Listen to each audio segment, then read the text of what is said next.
దేవుని వాక్యంలో నుంచి మనము 5వ ఆజ్ఞను ఈరోజు మనము చదువుకోబోతూ ఉన్నాము. ఈ 10 ఆజ్ఞలు దేవుడు మన హృదయంలో పెట్టిన మనస్సాక్షి అని మీకు జ్ఞాపకం చేశాను. అయితే దేవుడు మరలా ఎందుకు ఇవ్వాల్సి వచ్చింది అంటే ఆ మనస్సాక్షికి విరుద్ధంగా మనుషులు ఈరోజు నడుచుకుంటున్నారు. మనస్సాక్షికి విరుద్ధంగా నడుచుకుంటున్నారు. మనస్సాక్షికి దూరంగా వ్యతిరేకంగా కూడా మనుషులు నడుచుకుంటున్నారు. కొంతమంది మనుషులు అయితే అసలు మనస్సాక్షి పని చేయట్లా, విచక్షణ లేకుండా జీవిస్తూ ఉన్నారు. మరి అలాంటి పరిస్థితుల్లో మరి దేవుడు హృదయంలో మనస్సాక్షిని రాసినప్పటికీ కూడా మనస్సాక్షికి విరుద్ధంగా వారు నడుచుకుంటున్నందుకు దేవుడు మరలా ఈ 10 ఆజ్ఞల రూపంలో మనస్సాక్షిని దేవుడు జ్ఞాపకం చేసి వారు ముందు ఉంచడం జరిగింది. గమనించండి, మరి 10 ఆజ్ఞలు చాలా ప్రాముఖ్యమైనవి. ప్రపంచాన్ని మరి చట్టాలు రాసుకోవడానికి ఉపయోగపడ్డాయి ఈ యొక్క 10 ఆజ్ఞలు. నేను గడిచిన వారాల్లో మరి 4 ఆజ్ఞలు మనం ముగించుకుని ఉన్నాం. 5వ ఆజ్ఞకు ఈరోజు మనం వచ్చాము. 20వ అధ్యాయము 12వ వచనంలో నుంచి దేవుని వాక్యాన్ని మనం చదువుకుందాం. 12వ వచనం గమనించండి. మరి మొదటి 4 ఆజ్ఞలు దేవుణ్ణి ప్రేమించడానికి సంబంధించినవి అయితే మరి చివరి 6 కూడా మనుషుని ప్రేమించడానికి నిన్ను వారిని పొరుగు వారిని ప్రేమించమనే ఆజ్ఞకు సంబంధించినవి. మిగతా 6 ఆజ్ఞలు కూడా మీరు 20వ అధ్యాయం కనుక చదివితే మరి మొదటి 4 ఆజ్ఞలేమో దేవుణ్ణి ప్రేమించేదానికి ఉంటే మరి చివర ఆ 6 కూడా మరి పొరుగువాన్ని ప్రేమించే విషయంలో చివర 6 ఉన్నట్టు మనం చూస్తాం. కావాలంటే చూడండి 13వ వచనంలో నరహత్య చెయ్యకూడదు, వ్యభిచరింపవద్దు, దొంగిలింపకూడదు, పొరుగువాని మీద అబద్ధ సాక్ష్యం పలకవద్దు, చివరిలో మరి పొరుగువానిది ఏది ఆశించవద్దు, లాక్కోవద్దు అనే యొక్క ఆజ్ఞలు మనము కింద చదువుకుంటూ ఉన్నాము. దయచేసి గమనించండి, మరి దేవుడు ఆ 10 ఆజ్ఞలను రెండిటిగా విభజించాడు. ఒకటేమో దేవుణ్ణి ప్రేమించాలి నీ పూర్ణ మనసుతో, రెండవది నీ పొరుగు వానిని నిన్ను ఎలాగైతే నువ్వు చూసుకుంటావో అదే విధంగా నీ పొరుగు వారిని కూడా నువ్వు ప్రేమించాలని చెప్పి దేవుడు ఆ యొక్క ఆజ్ఞనిచ్చాడు. మరి పొరుగువారు అంటే ఎవరు పొరుగువారంటే పక్కింటోళ్ళ, ఎదిరింటోళ్ళ? పొరుగువారంటే ఎవరు? గమనించండి, మరి దేవుని వాక్యం ఏం చెప్తుందంటే పొరుగు వారిలో మొట్టమొదటి లిస్టులో ఎవరిని పెట్టారో తెలుసా? నిన్ను వారిని పొరుగు వారిని ప్రేమించాలి. పొరుగు వారిని ప్రేమించే దాంట్లో, ఇతరులను ప్రేమించే దాంట్లో, మనుషులను ప్రేమించే దాంట్లో ఫస్ట్ లిస్ట్ ఎవరిని పెట్టారంటే నీ తల్లిని నీ తండ్రిని నువ్వు ప్రేమించాలి, సన్మానించాలి, గౌరవించాలి. మనుషుని యొక్క బంధంలో పెట్టిన మొట్టమొదటి వ్యక్తులు ఎవరినంటే తల్లిదండ్రులను. ఈరోజు మనం చూడబోయే అంశం ఏంటంటే 12వ వచనంలో నీ దేవుడైన యెహోవా నీకు అనుగ్రహించు దేశంలో నీవు దీర్ఘాయుష్వంతుడిగా అవ్వాలి అంటే, ఏమండి, నువ్వు దీవించబడాలి అంటే, నీకు ఆశీర్వాదం ఉండాలి అంటే, లాంగ్ లైఫ్ నీకు ఉండాలంటే, దీర్ఘాయుష్ నీకు ఉండాలి అంటే నీ తండ్రిని నీ తల్లిని నువ్వు సన్మానించాలి, గౌరవించాలి, ఘనంగా ఎంచాలి, వారిని ప్రేమించాలి, వారిని జాగ్రత్తగా చూసుకోవాలి, వారి మాట వినాలి, వారిని అసహించుకోకూడదు, జాగ్రత్తగా మాట్లాడాలి అన్న ఆజ్ఞను ఈరోజు మనం చూడబోతూ ఉన్నాం. దయచేసి గమనించండి, తల్లిదండ్రులను దేవుడు పిల్లల మీద ఒక అథారిటీ, ఒక నాయకత్వము లేకపోతే అధికారంగా వారిని పెట్టాడు. తల్లిదండ్రులను దేవుడు పెట్టాడు. సో అంచేత మన తల్లిదండ్రుల మాట వినాల్సింది. మరి దేవుడు చెబుతున్నాడు కనుక, మన మీద వారిని పెట్టాడు కనుక తల్లిదండ్రుల యొక్క మాటను. విచారకరంగా ఏంటంటే ఈ యొక్క శతాబ్దంలో 21వ శతాబ్దంలో మనం చూస్తే బహుశా చాలా అన్ని శతాబ్దాల్లో కల్లా ఈ 21వ శతాబ్దంగా మనం చెప్పవచ్చు. ఎందుకు దారుణమైన శతాబ్దం అంటే ఈ యొక్క శతాబ్దం ఎటువంటిదంటే మరి దేవుడు తల్లిదండ్రుల మాట వినాలి, వారు గౌరవించాలి, సన్మానించాలని దేవుని వాక్యం చెబుతుంటే ఈ యొక్క తరం వారు దానికి పూర్తిగా విరుద్ధంగా నడుచుకుంటూ ఉన్నారు. మరి తల్లిదండ్రుల తప్పు కూడా ఇందులో ఉంది. ఈరోజు తల్లిదండ్రులు ఏ స్థితిలోకి వచ్చేసారు అంటే చేతులు ఎత్తేసిన స్థితిలోకి వారు వచ్చేసారు. Hands up. ఏమని అంటున్నారంటే నేనేం చెప్పను, ఇంకా చెప్పాల్సిందంతా చెప్పాను, ఇంక నేనేం చెప్పగలను, ఇంకా నేను చెప్పడానికి ఏమీ లేదు, ఇంకా నేను చెప్పాల్సింది చెప్పాను. ఇక మిగిలింది ఆడిష్టం, ఇక నేను ఇంకేం చేయలేను. ఇక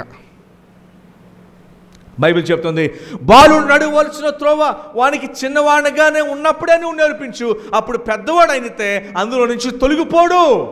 దయచేసి గమనించండి, చాలా పుట్టినరోజుల్లో, మెచ్యూర్ ఫంక్షన్లో దేవుడు మాట్లాడే వాక్యం ఏంటో తెలుసా? తల్లిదండ్రుల మాట పిల్లలు వినాలి, రెండోది పిల్లలు వినేటట్టు కూడా చేసుకోవాలి. రెండు ఉన్నాయి. తల్లిదండ్రులు మాట పిల్లలు వినాలి, అలానే వినేటట్టు కూడా చేసుకోవాలి. ఈ ఆజ్ఞలో రెండు ఉన్నాయి. ఒకటి వారు వినాలి, రెండోది వినేటట్టు చేసుకోవాలి. ఈ రెండు కూడా ఉన్నాయి ఆజ్ఞలో. ఏంటి ఆజ్ఞలో? నీ తల్లిని నీ తండ్రిని సన్మానించు అని చెప్పి దేవుడు చెప్తున్నప్పుడు ఆయన రెండు విషయాలు తెలియజేస్తున్నాడు. అదేంటంటే తల్లిదండ్రుల మాట పిల్లలు వినాలి, రెండవది వినేటట్టు కూడా చేసుకోవాలి. రెండు కూడా ఇందులో ఇమిడి ఉన్నాయి. దయచేసి గమనించండి. మరి చాలామంది భక్తి ఎలా చేస్తారంటే, మరి నేను ఇతరులను నేను ప్రేమించలేను కానీ దేవుడు అంటే నాకు చాలా ఇష్టం, దేవుడు అంటే నాకు చాలా ప్రేమ. ఒక ఆయన అన్నాడు, ఇదిగో బైబిల్ మనం చాలా సందర్భాల్లో మనం విన్నాం, కనిపించే మానవుణ్ణి నువ్వు ప్రేమించలేనప్పుడు కనిపించని దేవుణ్ణి ఎలా ప్రేమించగలవు, ఎలా సేవించగలవు? కనిపించే వ్యక్తిని నువ్వు ప్రేమించలేనప్పుడు కనిపించని వ్యక్తిని ఎలా ప్రేమించగలవు? దయచేసి గమనించండి, దేవుని వాక్యం సూటిగా మాట్లాడుతున్న మాట ఏంటంటే, నువ్వు ఎప్పుడైతే నీ పొరుగువాన్ని ప్రేమిస్తావో, గౌరవిస్తావో, అప్పుడే నువ్వు దేవుని మాట వినగలవు. బైబిలు మరి 1 యోహాను 5:2 కనుక ఒకసారి మీరు జ్ఞాపకం చేసుకుంటే అందులో అతి స్పష్టంగా దేవుడు రాయించాడు. 1 యోహాను 5:2లో, ఇదిగో నువ్వు దేవుణ్ణి ప్రేమ ఉందని చెప్తున్నావు కానీ నువ్వు ఇతరులను ప్రేమించలేనప్పుడు, ఇతరులకి నువ్వు లోబడలేనప్పుడు, ఇతరులు గౌరవించినప్పుడు, వారిని ప్రేమించినప్పుడు నువ్వు దేవుణ్ణి ప్రేమిస్తున్నావని నువ్వు ఎలా చెబుతావు అనే మాటను మనకి దేవుని వాక్యంలో జ్ఞాపకం చేస్తున్నది. ఈరోజు కొన్ని పాయింట్స్ మనం చూడబోతున్నాం ఈ యొక్క 5వ ఆజ్ఞను అర్థం చేసుకోవటంలో. ఎందుకు అంటే మరి 5వ ఆజ్ఞ చాలా ప్రాముఖ్యమైంది. ఏమండి, బహుశా ఎక్కువగా చెప్పబడిన ఆజ్ఞ ఏదైనా ఉంది అంటే తల్లిదండ్రులకు మాటను వినకపోవటము. ఏమండి, 21వ శతాబ్దంలో పాటించిన ఆజ్ఞ అధికంగా ఏదైనా ఉందంటే అది ఇదే. అందుకని తల్లిదండ్రులు కలిగిన వారు, చిన్నపిల్లలు ఎస్పెషల్లీ దేవుని వాక్యము ఏం చెప్తుందంటే, మీకు మీ తల్లిని మీ తండ్రిని సన్మానించాలి, వారి మాట వినాలి, గౌరవించాలి, ఘనంగా ఎంచాలి. ఎందుకంటే ఈ సమాజం ఎలాగో ఉందంటే తల్లిదండ్రుల మాటకి వ్యతిరేకంగా వారిని అసహించుకుంటూ, కొన్ని సందర్భాల్లో కొడుతూ అలాంటి సందర్భాలు ఉన్నాయి. దయచేసి గమనించండి, దేవుని వాక్యం చెప్తున్న మాట ఏంటంటే, నీ తల్లిని నీ తండ్రిని నువ్వు సన్మానించాలి, గౌరవించాలి. మీకు విషయం తెలుసా, 10 ఆజ్ఞల్లో ప్రతి ఆజ్ఞల్లో ఇది నువ్వు చెయ్యాలి అని చెప్పబడిన ఆజ్ఞలే ఉన్నాయి. కానీ కేవలం ఈ ఒక్క ఆజ్ఞ, ఇది నువ్వు చేస్తే దేవునికి ఇది ఇస్తాడని చెప్పాడు. అర్థమైందండి?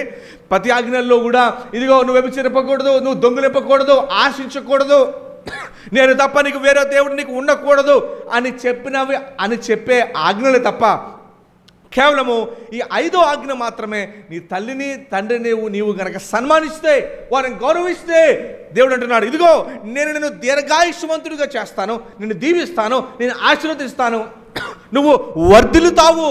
ఏమండి, నువ్వు వర్ధిల్లుతావు అని చెప్పి దేవుడు ఒక ప్రామిస్ని ఇచ్చాడు, ఒక వాగ్దానాన్ని ఇచ్చాడు, నీవు ఈ ఆజ్ఞను కనుక పాటిస్తే. సో అంచేత ఈరోజు మనం నేర్చుకునే పాఠం ఏంటంటే, ఇప్పుడు మనకు షిఫ్ట్ తీసుకోబోతున్నాం. మొదటి 4 ఆజ్ఞలు ఏం చూసామంటే దేవుని ప్రేమించే దాంట్లో చూసాము. ఇప్పుడు మనుషుల వైపు తిరగబోతున్నాము. మనుషుల్ని, నీ పొరుగువారిని, నీ పొరుగువారిని ప్రేమించాలి. అందుకని దేవుడు లిస్టులో ఫస్ట్ ఎవరిని పెట్టాడంటే తల్లిదండ్రులను పెట్టాడు. ఎవరిని పెట్టాడండి? తల్లిదండ్రులను పెట్టాడు. సో ఈరోజు మరి తల్లిదండ్రులకు బాధ్యత, అట్లాగే బిడ్డలకు బాధ్యత, రెండు కూడా మనము చూడబోతున్నాం. మొదటిదిగా మనము పిల్లల యొక్క బాధ్యతను మనము చూడబోతూ ఉన్నాం. చూడండి, ఆజ్ఞలు మనం జ్ఞాపకం చేసుకున్నప్పుడు మొదటి పాయింట్ ఏంటంటే, ఇక్కడ దేవుడు మరి బిడ్డలు చేయవలసిన మాటను చెబుతూ ఉన్నాడు. చూడండి, లేవికాండం 19:3, లేవికాండం 19వ అధ్యాయము 3వ వచనం. తల్లిదండ్రుల్ని ఎలా గౌరవించాలి? తల్లిదండ్రులు చూడండి, దేవుడు పెట్టిన డిజైన్ ఇది. ఖచ్చితంగా నీ తల్లిదండ్రులు అనగా దేవుడు నీ మీద అధికారులుగా ఉంచారు వారిని. దేవుడు తల్లిదండ్రులను ఎలా ఉంచాడండి? మీ మీద అధికారులుగా ఉంచాడు. అందుకనే వివాహం అయ్యేంత వరకు తల్లిదండ్రుల అధికారం కింద దేవుడు ఉంచాడు. వివాహం అయినప్పటి నుండి వారు తల్లిని తండ్రిని విడిచి భార్యను హత్తుకొనునని మనము వివాహ ప్రసంగాల్లో చాలాసార్లు మీరు వినే ఉంటారు. ఏంటంటే, ఎప్పుడు తల్లిదండ్రుల అధికారం నుంచి ఎప్పుడు బయటికి వస్తాడు అంటే వివాహం అప్పుడు బయటికి వస్తాడు, అందుకని బైబిల్ వాక్యం ఏమి రాయబడిందంటే, ఇదిగో నువ్వు తల్లిని తండ్రిని విడిచి భార్యను హత్తుకొను అనే మాటను మనం చదువుతాం. అందుకని అప్పటి వరకు మరి తల్లిదండ్రుల యొక్క అధికారం కిందే. వివాహం అయిన తర్వాత కూడా వారిని జాగ్రత్తగా చూసుకోవాలి, వారిని గౌరవించాలి, గణపరచాలి. కానీ ఎప్పటిదాకా వారి యొక్క అధికారం నీ మీద అంటే వివాహానికి ముందు. సో అంచేత నువ్వు ఏ రీతిగా గౌరవించాలి, దేవుడు మరి వారిని నీ మీద పెట్టాడు గనుక ఎప్పుడైతే వారిని నువ్వు నాకు అవసరం లేదు, నువ్వు నాకేం చెప్పనవసరంలా, నాకు అన్నీ తెలుసులే అని అన్నావో నువ్వు దేవుడికి చెప్పినట్టే. ఎందుకంటే అధికారాన్ని దేవుడు పెట్టాడు, మనుషులు పెట్టింది కాదు. ఎవరు పెట్టిన అధికారం అండి? దేవుడు పెట్టాడు అధికారాన్ని. సో అధికారాన్ని దేవుడు పెట్టాడు కనుక మనము వారికి అధికారం కింద మనం ఉన్నాము. అయితే నాకు మ్యారేజ్ అయిపోయింది, అధికారం కింద లేవు అంటే ఎస్, అధికారం కింద లేవు, కానీ వారు గౌరవించాలి, గణపరచాలి, జాగ్రత్తగా చూసుకోవాలి, ప్రేమించాలి. ఆ బాధ్యత నీ మీద ఉంది, ఆ బాధ్యత నీ మీద ఉన్నది. అయితే చూడండి, లేవికాండము 19 అధ్యాయము 3వ వచనము. మీలో ప్రతివాడును, ఇశ్రాయేలు జనాంగంతో మాట్లాడుతూ, మీలో ప్రతివాడును తన తండ్రికిని తల్లికిని భయపడవలెను. నాకు బాగా జ్ఞాపకం అండి. ఏమండి, 1980లో పుట్టినవారు, 90లో పుట్టినవారు, మరి 80 ఆ టైంలో మరి పిల్లలు జనరల్గా బయట ఆడుకుంటే వీధి చివరి వినపడగానే ఆడుకునే సామాన్లన్నీ పట్టు లోపలికి వెళ్ళిపోయి పుస్తకాలు తీసుకొచ్చినవారు. మదర్ని ఫాదర్ని సంబోధించేటప్పుడు కూడా అమ్మగారు, నాన్నగారండి అని సంబోధించేవారు. ఇప్పుడు ఎలా సంబోధిస్తున్నారు? ఓయ్ టీవీ ఇది ఇంకెక్కడ పెట్టావు నువ్వు? వినపడదా? ఈ శివుడు వచ్చేది అప్పుడే నీకు. ఇంకొంతమంది అయితే మీ ఆయనకి చెప్పు, ఇది ఇలా నాన్నగారు మీ ఆయనకి చెప్పు. దయచేసి గమనించండి, దేవుడు వారిని మన మీద అధికారులుగా పెట్టాడు కనుక వారిని గౌరవించుకోవాలి, గణపరచాలి. ఎప్పుడైతే వారిని గౌరవిస్తావో గణపరుస్తావో దేవుని వాక్యం చెప్తుంది, దేవుడు నిన్ను దీవిస్తాడంట. అందుకని బైబిల్ చెప్తుంది, చూడండి ఏముందో, నీ దేవుడైన యెహోవా నీకు అనుగ్రహించిన దేశంలో నీవు దీర్ఘాయుష్యము తగినట్లు నువ్వు లాంగ్ లైఫ్ నీకు దీవించబడాలి అంటే నీ తండ్రిని నీ తల్లిని ఏం చేయాలి? సన్మానించాలి. సన్మానించడం అంటే కుర్చీలో కూర్చోపెట్టి శాలువా కప్పమని కాదని అర్థం. నీ హృదయంలో సన్మానించాలి వాళ్ళని. ఎక్కడ సన్మానించాలండి? నీ హృదయంలో సన్మానించాలి. బైబిల్ చెప్తుంది. మరైతే ఈ ప్రస్తుత తరం వారైతే తల్లిదండ్రులకు అవిధేయులుగా ఉంటూ ఉన్నారు. అందుకని బైబిల్ ఇప్పుడే ఒక వాటిని చదివాం. ఇదిగో పిల్లలారా, మీ తల్లిదండ్రుల మాట వినుడి. ఎఫ్ఎస్సి 6:1లో ఈ మాట ఉంది. లేవికాండము 19:3లో ఏముందంటే మీ తల్లిదండ్రులకు భయపడుడి. You should fear your parents. అంటే ఎలాంటి ఫియర్ అంటే అమ్మో వాళ్ళు ఏదో చేసేస్తారని కాదు. దయచేసి గమనించండి. మరి ఆ పోయిన తరం వారు ఏమండి, నేను చెప్పాను చూసారా, 70లో 80లో 90లో పుట్టిన వారు ఈ రోజుకి వాళ్ళ తల్లిదండ్రులు 80-90 వయసు వచ్చినప్పటికీ వాళ్ళ తల్లిదండ్రుల దగ్గర చాలా గౌరవంగా ఉంటారు. నాన్నగారు చెప్పండి. బైబిల్ చెప్తుంది, నీ తండ్రిని నీ తల్లిని ఏం చేయాలి? నువ్వు గౌరవించుకోవాలి, సన్మానించాలి, గణపరచాలి. నువ్వు గౌరవంగా మాట్లాడు. ఎలా పడితే ఓ నానా వెళ్ళరా, అది కాదు విధానం. ఈ శతాబ్దము చాలా దారుణమైన శతాబ్దం ఇది. ఇంకో మాట ఏంటంటే ఇప్పుడు ఈ మధ్య అంటుంది, ఊరుగా నీకేం తెలీదు. వారికి కొన్ని టెక్నాలజీ తెలియకపోతే నువ్వు ప్రేమతో కూర్చొని నేర్పించాలి. నా బాగా ఒక యూట్యూబ్ వీడియో గతంలో ఎప్పుడో 10 ఏళ్ళ క్రితం చూశాను నేను. ఒక 40 సంవత్సరాలు ఆయన, ఒక 70-75 సంవత్సరాలు వృద్ధాప్యంలో ఉన్న వ్యక్తి ఇద్దరు పార్క్లో కూర్చున్నారు. ఆ వృద్ధాప్యంలో ఉన్న వ్యక్తి అడుగుతున్నాడు వాళ్ళ కొడుకుని, బాబు ఆ సౌండ్ చేస్తుంది ఆ పక్షి పేరు ఏంటి అని అడిగాడు. ఆ పక్షి పేరు ఏదో చెప్పాడు. మళ్ళీ 2 నిమిషాలు దాటగానే మరలా అడిగాడు ఆ పక్షి పేరు ఏంటని. మళ్ళీ అడిగేసరికి చెప్పారు కదా ఇందాక, మళ్ళీ అడుగుతావు అన్నాడు. 3వసారి అడిగాడంట, బాబు నాయన కుమారుడా ఏంటి ఆ పక్షి పేరు అని. నీ శివుడా కళ్ళే పోయినా శివుడు కూడా వచ్చేసింది నీకు, చెప్పాను కదా ఒకసారి అన్నాడు. అయినా కూడా 4వసారి మరలా అడిగాడు. బాబు 1 నిమిషం గ్యాప్ ఇచ్చి ఏంటి నాన్న అది ఆ పక్షి పేరేంటే.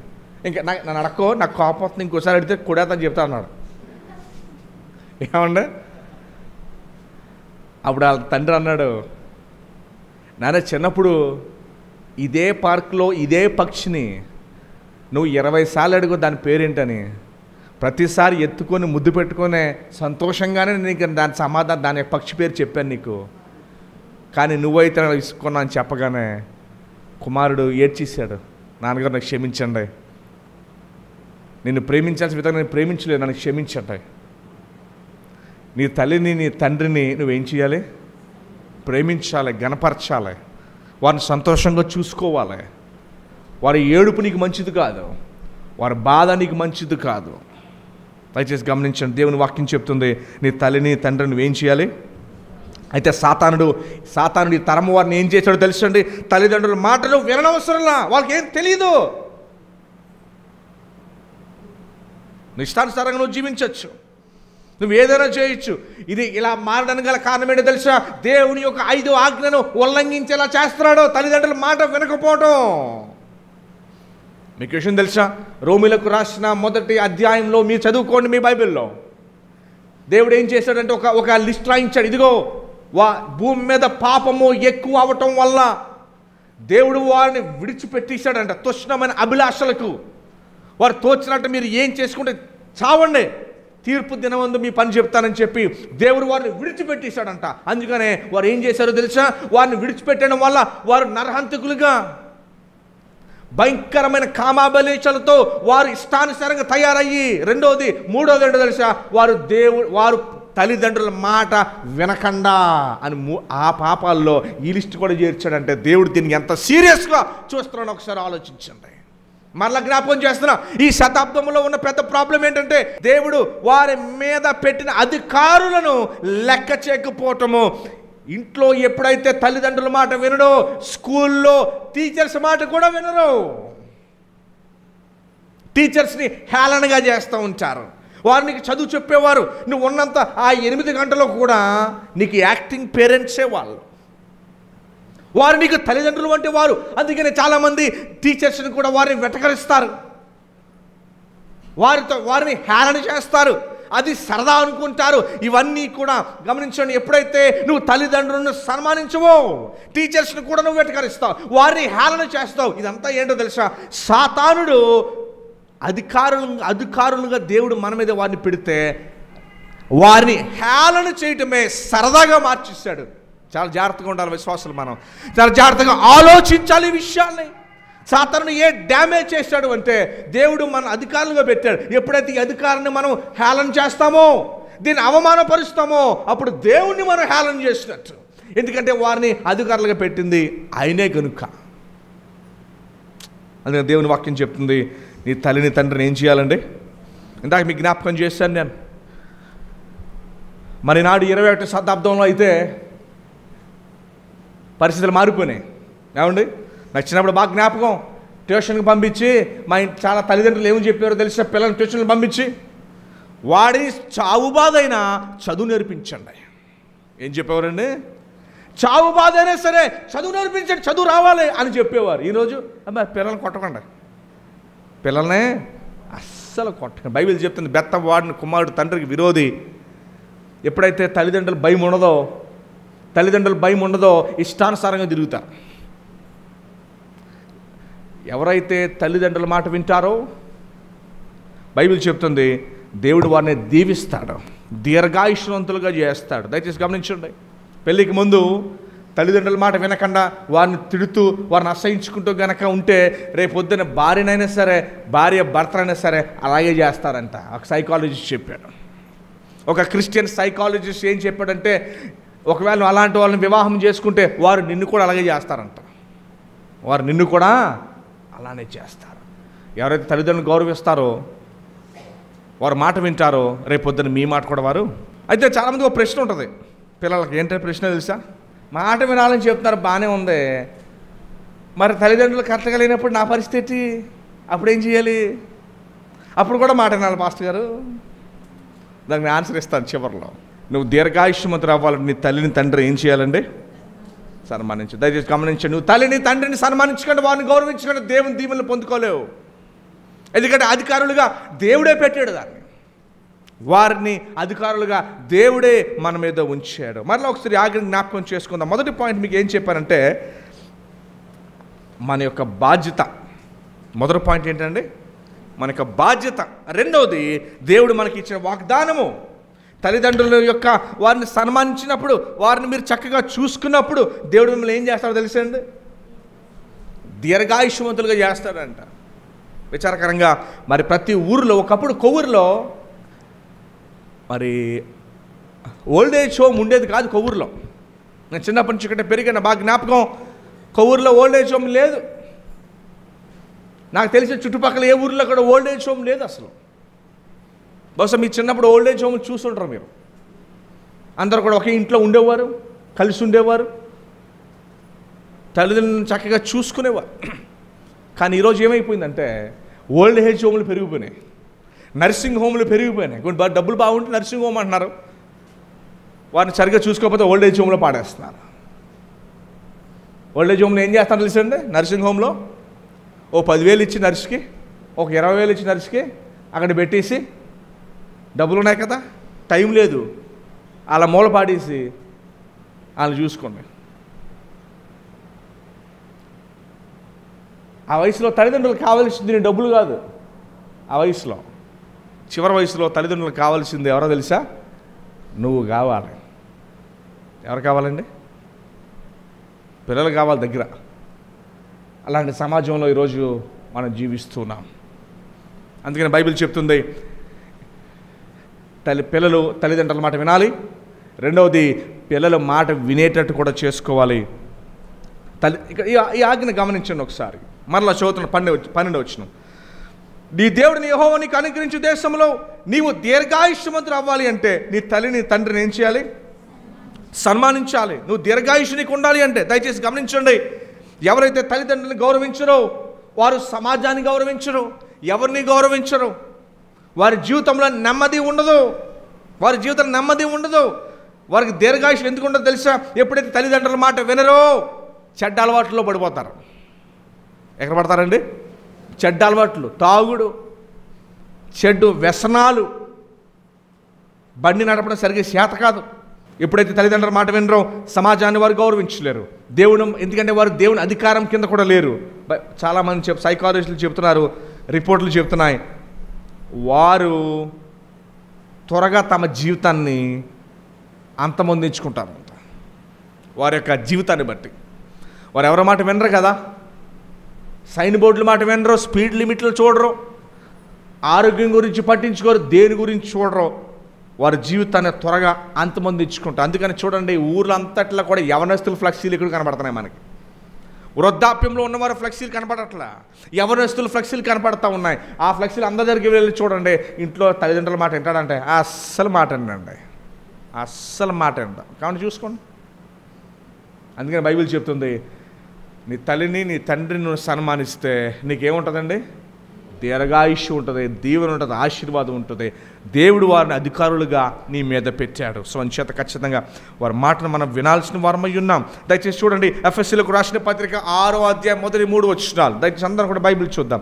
పిల్లలారా, ప్రభువునందు మీ తల్లిదండ్రులకు విధేయులై ఉండుడి, ఇది ధర్మమే, నీకు మేలు కలుగునట్లు.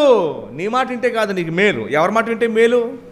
ఏమంటే, ఒక ఆయన పుస్తకం రాస్తున్నాడు, జనరల్గా మంచి ఆరోగ్యం ఉంటే, మంచి ఆరోగ్యం ఉండాలి అంటే ఏం చేయాలి?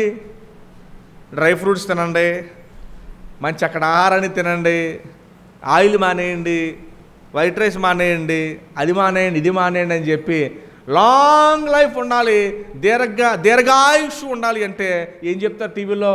ఒక ఆయన అంటారు, పొద్దునే వస్తారు మంత్రి సత్యనారాయణ రాజు. ఏమంటే పొద్దునే వచ్చి ఏం చెప్తాడు ఆయన? ఏమైంది? మంచి మంచి లక్షణాలు చెప్తాడు, దీర్ఘాయుష్. కానీ బైబిల్ ఏం చెప్తుంది తెలుసా? నువ్వు దీర్ఘాయుష్ ఉండాలంటే ఏం చేయాలి? తల్లిదండ్రుల మాటేనా? బైబిల్ చెప్తుంది, నువ్వు దీర్ఘాయుష్యంత అవ్వాలంటే నువ్వు ఏం చేయాలి? తల్లిదండ్రుల మాట చూడు. అందుకనే బైబిల్ చెప్తుంది, నీకు మేలు కలుగునట్లు నీ తండ్రిని నీ తల్లిని సన్మానింపము, అప్పుడు నీవు భూమి మీద ఏమవుతావు? దీర్ఘాయుష్మంతుడగుదవు. ఇది వాగ్దానంతో కూడిన ఆజ్ఞలలో మొదటిది. దేవుడు ఏమన్నాడంటే, నువ్వు తల్లిదండ్రుల మాట విను, నేను దీవిస్తాను. నీ తల్లిదండ్రుల మాట విను, నేను నిన్ను బ్లెస్ చేస్తాను, నేను దీవిస్తాను నేను. ఇది దేవుడు చెప్తున్నాడు ఇది. కానీ ఈ సమాజం ఏ సమాజం అంటే తల్లిదండ్రుల మాట వినొద్దు. ఎవరు చెప్తారు ఈ మాట? అబద్ధికుడైన సాతానుడు అవ్వతో ఇదే అబద్ధం ఆడాడు. దేవుడు ఎందుకు పండు తినొద్దు అన్నాడు? పండు తింటే నువ్వు దేవునితో సమానం అయిపోతావు, ఏం పర్వాలా పండు తినేసాయని చెప్పాడు. చివరికి పండు తినిన తర్వాత చూడండి ఎంత నష్టం వచ్చిందో భూప్రపంచం మీద. ఈరోజు సాతాను కూడా చెప్తున్న మాట ఏంటంటే తల్లిదండ్రుల మాట వినొద్దు, ఆలకించొద్దు, వాళ్ళది పక్కన పెట్టాయి. బైబిల్ చెప్తుంది తల్లిదండ్రుల మాట నువ్వు వింటే నువ్వు దీర్ఘాయుష్యువు అవుతావు, లాంగ్ లైఫ్ నీకు ఉంటుంది. 2 పాయింట్లు చూసాం మనం. మొదటిది నీ బాధ్యత, 2 దేవునికి ఇచ్చిన వాగ్దానము. ఏంటి వాగ్దానం అంటే నీకు దీవెన, నీకు ఆశీర్వాదము, దీర్ఘాయుష్యువు నీకు ఉంటుంది. ఏముంటుందండి? దీర్ఘాయుష్యు. చాలామంది మరి అడిగామనుకోండి ఎంతమంది దీర్ఘాయుష్యు కావాలంటే కొంతమంది చేయుతారు, ఇంకొంతమంది ఎత్తరు. నీకెందుకు వద్దంటే ఈ కష్టాలు బతుకుతాం కానీ వెళ్ళిపోవడం బెటర్ అండి బాబు అంటారు. ఏమంటే ఎందుకు ఆ సమస్య ఎందుకు వచ్చిందంటే ఇదిగో దేవుని ఆజ్ఞను వినకపోవడం వల్ల. సిన్సియర్గా చెప్పండి, మీరు ఎంతమంది పేరెంట్స్ అంటే కష్టమే. ఏమండి అందుకే దీవెన వస్తలేదు. మనం ప్రార్థన చేస్తున్నాం, దేవుడు ఆలకించాలి ప్రార్థన, నువ్వు పేరెంట్స్ మాట వినాలి. ఈ సమాజం ఏంటి, రే ఎవరో మన ఇద్దరు ఆడుకుంటున్నారు, ఇట్లా ఇంత వయసు వచ్చి ఇంకా మీ నాన్న మాట అంటున్నావా? బైబిల్ చెప్తుంది నీ తల్లిదండ్రుల మాటను నువ్వేం చేయాలా? వినాలి, సన్మానించాలి, వారిని ఏం చేయాలి? గౌరవించాలి. అందుకనే మూడవ మాట చూడండి, తల్లిదండ్రుల బాధ్యత ఇది. మూడవది ఏంటండి? తల్లిదండ్రుల బాధ్యత. చూడండి, అదే ఎఫ్ఎస్సీలకు రాసిన పత్రిక 6వ అధ్యాయం 4వ వచనం.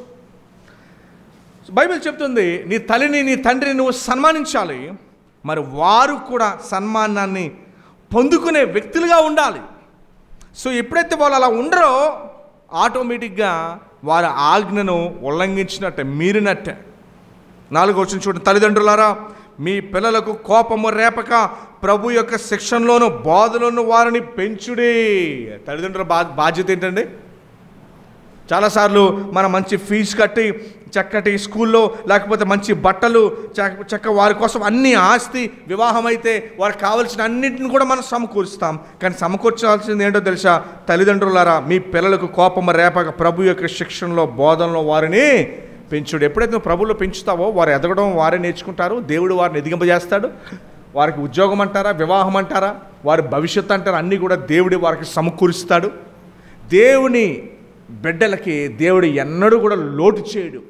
కాబట్టి చూడండి, చిన్నప్పటి నుంచి దేవుని సన్నిధిలో చేపలు వేస్తూ ఆ మందిరంలో పరిచర్య చేస్తూ పెరిగిన ఏ బిడ్డలు కూడా జీవితంలో నష్టాన్ని చూడరు. ఎవరు కూడా లేరు అలా. దేవుడు వారిని దీవించినట్టే మనం చూస్తూ ఉన్నాం, ఆశీర్వదించినట్టే మనం చూస్తూ ఉన్నాం. దయచేసి గమనించండి, తల్లిదండ్రులకు బాధ్యత ఏంటో తెలుసా? మీ పిల్లలను ఏ రీతిగా పెంచాలో తెలుసా? దేవునికి శిక్షణలను బోధలను వారిని పెంచాలి. ఒక కుటుంబంలో తండ్రి తాగేసి వచ్చి పిల్లలకి చెప్తున్నాడు, ఒరే నేను రాలేను కానీ మీరు వెళ్ళిపోండి చర్చికి, బాగా మంచు దేశం అంట. ఉదయాన్నే కొడుకు లేచి అడిగాడు, అమ్మ నానేడని. ఆ దేశంలో ఒక్కొక్క ఇల్లు కిలోమీటర్ దూరం ఉంటుంది. నాన్న చూడాలా, అయితే నువ్వు పని చేయి, మన ఇంటి నుంచి కాళ్ళు అడుగులు ఎటు వెళ్తున్నాయో చూడు, ఆ ఇంటికి వెళ్ళి ఉంటాడని. అలా అడుగు వేసుకుంటూ వెళ్తే అక్కడికి వెళ్ళి బార్ షాప్లో తాగుతున్నాడు ఫుల్ కూర్చొని. నాన్న ఉదయాన్నే లేచిపోయి కరెక్ట్గా ఇంట్లోకి వెళ్ళిపోడంట. దయచేసి గమనించుండే, పిల్లలు మనం చెప్తే నేర్చుకోరు, మనల్ని చూసి నేర్చుకుంటారు. సో అంచేత దేవుడు ముందుగా మనకి బాధ్యతనిచ్చాడు. వారు మన మాట వినాలి అంటే, మన మాట వారు గౌరవించాలి అంటే ఏం చేయాలి? మనము వారికి దేవుని మార్గాన్ని ఎప్పుడైతే చూపిస్తామో, దేవుని మార్గాల్లో ఎప్పుడైతే నడిపిస్తామో, వారు ఆటోమేటిక్గా మన మాటను వారు ఆలకిస్తారు. ఎందుకంటే దేవుడు చెప్తున్నాడు కనుక. దయచేసి గమనించండి, దేవుని వాక్యము మరలా మాట్లాడుతున్నది. ఇక్కడ తల్లిదండ్రులు చూడండి, 119 96 కీర్తనలో మన మాట చదువుతాం. 119 అధ్యాయం 96 వచనం, దేవా నీ ధర్మోపదేశము అపరిమితమైనది. ఈ పదాజ్ఞలు చేస్తున్నప్పుడల్లా ఈ మాట జ్ఞాపకం చేసుకోండి. ఏ మాట అంటే నీ ధర్మోపదేశము అపరిమితమైనది అనగా, మరి తల్లిదండ్రులు అనగా దేవుడు మన మీద ఉంచిన అధికారము, మన మీద ఉంచబడిన ప్రతి అధికారాన్ని మనం గౌరవించాలి. మొదటిగా తల్లిదండ్రులు, రెండవది స్కూల్లో టీచర్స్, వారిని మనం గౌరవించాలి, వారిని మనం గణపరచాలి. మూడవదిగా నీ ఆత్మీయ తల్లిదండ్రులను కూడా మీరు గౌరవించి వారిని గణపరచాలి. ఎలీషా ఏలియాని తండ్రిగా పిలుస్తాడు. పౌలు గారు కొరింథీ సంఘాన్ని బిడ్డలుగా పిలుస్తాడు. మొదటి తెస్సలోనిక 2:10 పౌలు గారు అంటారు, ఇదిగో మరి స్తన్యమిచ్చు తల్లి గారమించినట్లుగా నేను మిమ్మల్ని పెంచాను, గౌరవించాను, గణపరిచాను. 4వ పాయింట్ ఏంటో తెలుసండి, దేవుడు మీ మీద ఉంచిన ఆత్మీయ తల్లిదండ్రులు మీరు ఏం చేయాలి? గణపరచాలి, గౌరవించాలి, ప్రేమించాలి. ఏమండి, దేవుడు మన మీద ఉంచిన అధికారులను, తల్లిదండ్రులు, టీచర్స్, దేవుని సేవకులు. 4వ మాట రోమీలకు రాసిన పత్రిక 13వ అధ్యాయంలో మనం చదువుతాం, మన దేశ అధికారులను కూడా మనం గౌరవించాలి. ఎవరినండి? ఎందుకంటే దేవుడే వారిని మన మీద అధికారులుగా పెట్టాడు. గొప్ప విషయం ఏంటో తెలుసా, నీరో చక్రవర్తి గురించి మీరు వినే ఉంటారు. చాలా దుర్మార్గపు వ్యక్తి అని మీరు వినే ఉంటారు. రోమీలకు రాసిన పత్రిక రోమా పట్టణానికి రాసినప్పుడు నీరో చక్రవర్తి పరిపాలిస్తున్నాడు. పౌలు గారు రాస్తూ అన్నాడు, ఇదిగో మీ యొక్క అధికారులకు మీరు లోబడి ఉండుడి అని రాశాడు. అదేంటిది?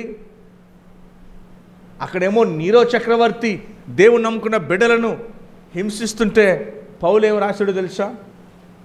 మీ అధికారులకు లోబడి ఉండుడి. అందరికి ఒక ప్రశ్న, అదేంటిది? మరి మా తల్లిదండ్రులు మరి సరిగ్గా లేకపోయినా నేను వారికి లోబడాలా? దయచేసి గమనించండి, బైబిల్ చెప్తుంది 5వ ఆజ్ఞ ఇచ్చిన దేవుడే నీ తల్లిని, తండ్రిని. ఇది చాలా ఇంపార్టెంట్ పాయింట్. 5వ ఆజ్ఞ ఇచ్చింది దేవుడే, నీకు చిరాకు తెప్పించే తల్లిదండ్రులు ఇచ్చింది కూడా దేవుడే, 2 ఇచ్చింది దేవుడే. 5వ ఆజ్ఞ ఇచ్చింది దేవుడే, తల్లిని తండ్రిని సన్మానించమని. అలాగే నీకు చికాకు తెప్పించే తల్లిదండ్రులు ఇచ్చింది కూడా దేవుడే. ఆయన 2 ఇచ్చినట్టు కూడా ఆయనకి తెలుసు. ఇచ్చే చెప్తున్నాడు, నువ్వు ఆయన్ని సన్మానించు, వారిని గౌరవించు అని. ఎప్పుడైతే వారు దేవుని విషయంలో ఆటంకపరుస్తారో అప్పుడు తల్లిదండ్రుల అధికారం కన్నా దేవుడి మాటే నెగ్గుద్ది గనక ఆ ఒక్క సందర్భంలో మాత్రము మనం దేవుని మాటని మనము ఆలకించుతాం. ఆ ఒక్క సందర్భంలో మాత్రమే దేవుని మాటను మనము ఆలకిస్తాం. దేవుని మాట తల్లిదండ్రుల మాట అంటే అప్పుడు తల్లిదండ్రుల మాటే వస్తుంది. అందుకని చూడండి, యేసు ప్రభు శిష్యులు అధికారులు చెప్పారు, ప్రభు గురించి మీరు ప్రకటించొద్దు అని చెప్పినప్పుడు వారేమన్నారంటే, నో, ప్రభు గురించి మేము ప్రకటిస్తాము. దయచేసి మాటలు మనం ఆలకిద్దాం. దేవుడు అంటున్నాడు, నీ బిడ్డలకు నేర్పించండి తల్లిదండ్రుల మాట విధేయత చూపించేటట్టు, తల్లిదండ్రుల మాటకు లోబడేటట్టు బిడ్డలకి నేర్పించాలి. ఎప్పుడైతే వారిని మన మాట తల్లిదండ్రుల మాట వింటారో దేవుని పొందుతారు, ఆశీర్వాదాన్ని వారు పొందుతారు. ఈరోజు 3 విషయాలు మీకు నేర్పించాను ఈ యొక్క ఆజ్ఞలో నుంచి. నువ్వు దీర్ఘాయుష్మంతుడు అవ్వాలి అంటే నీ తల్లిని, నీ తండ్రిని ఏం చేయాలి? సన్మానించాలి, గౌరవించాలి, వారిని జాగ్రత్తగా చూసుకునే బాధ్యత దేవుడు మన మీద ఉంచాడు. మొదటిది ఏం చెప్పానంటే, దేవుడు నీకు అప్పచెప్పిన బాధ్యత. రెండవది, దేవుడు నువ్వు ఆ బాధ్యతను నిర్వర్తిస్తే దేవుడు నీకు ఇచ్చే వాగ్దానం ఏంటంటే దీవెన, ఆశీర్వాదం నీ మీద ఉంటుంది. మూడవది, మరి తల్లిదండ్రులు పిల్లలకి కోపం రేపక వారు గౌరవాన్ని అందిపుచ్చుకునేటట్టు వారు ఉండాలంట. అంతే తప్ప వారు ఎలా పడితే వాళ్ళు జీవిస్తూ పిల్లల యొక్క కోపాన్ని రేపేటట్టు కూడా వారు ఉండకూడదు. ఎప్పుడైతే అందుకనే తల్లిదండ్రులు బిడ్డలను దేవుని యొక్క ఆజ్ఞలో వారిని పెంచాలి. 4వది ఏం చెప్పానంటే, ఆత్మీయ తల్లిదండ్రులను దేవుడు మీ సేవకులను ఆత్మీయ తల్లిదండ్రులుగా మీ మీద అధికారులుగా దేవుడు ఉంచినప్పుడు మనం వారిని గౌరవించాలి, ప్రేమించాలి, మాటను మనం లోబడాలి. 5వది ఏంటంటే, మన దేశ నాయకులు ఇచ్చింది దేవుడే గనుక మనం వారికి లోబడాలి. దేవుడు వారికి ఇచ్చిన ఆ యొక్క పొజిషన్ బట్టి, స్థానాన్ని బట్టి మనం వారిని గౌరవించాలి. దేవుడు తల్లిదండ్రులను అధికారులుగా పెట్టాడు. మనం గౌరవించాలి, ప్రేమించాలి, జాగ్రత్తగా చూసుకోవాలి. ఎవరైతే తల్లిదండ్రులను ప్రేమించి గౌరవించే విషయంలో చులకనగా తీసుకుంటారో, వారు దేవుణ్ణి కూడా చులకనగా తీసుకున్నట్టే. ఎందుకంటే తల్లిదండ్రులని అధికారులుగా మన మీద ఉంచాడు దేవుడు. వారిని ప్రేమించాల్సిన బాధ్యత, గౌరవించాల్సిన బాధ్యత, జాగ్రత్తగా చూసుకోవాల్సిన బాధ్యత బిడ్డలది. చిన్నప్పుడు వారు ఎలా అయితే మిమ్మల్ని చూసుకున్నారో మీరు కూడా పెద్ద అయినప్పుడు వారిని అలాగే చూసుకోవాలి. విలియం షేక్స్పియర్ అని చెప్పి ఒక పెద్ద రచయిత ఒక మాట అంటాడు. మానవుని జీవితంలో 7 స్టేజీలు ఉంటాయంట. మొదటి స్టేజీ చైల్డ్హుడ్, చివరి స్టేజీ సెకండ్ చైల్డ్హుడ్ అంటాడు. సెకండ్ చైల్డ్హుడ్ అంటాడు. చైల్డ్హుడ్ అంటే పిల్లవాడు తన పని తను చేసుకోలేడు. అలానే వృద్ధాప్యంలో ఉన్నవారు కూడా వారి పని వారు చేసుకోలేరు. అందుకనే మనల్ని పెద్దలుగా చేసింది ఎందుకో తెలుసా? వృద్ధాప్యంలో ఉన్న వారిని జాగ్రత్తగా చూసుకోవటానికి. మనల్ని చిన్నప్పుడు ఉన్నప్పుడు వారు ఎలా అయితే మనల్ని ప్రేమగా ముద్దుగా మనల్ని ఎలా అయితే చేసుకున్నారో వారు కూడా మనల్ని వదిలేసిగా, ఇడు అస్తమానం టాయిలెట్కి వెళ్తున్నాడు, అస్తమానం ఖరాబ్ చేస్తానని చెప్పి వదిలేసి ఉండుంటే మనం బతికే వాళ్ళమా?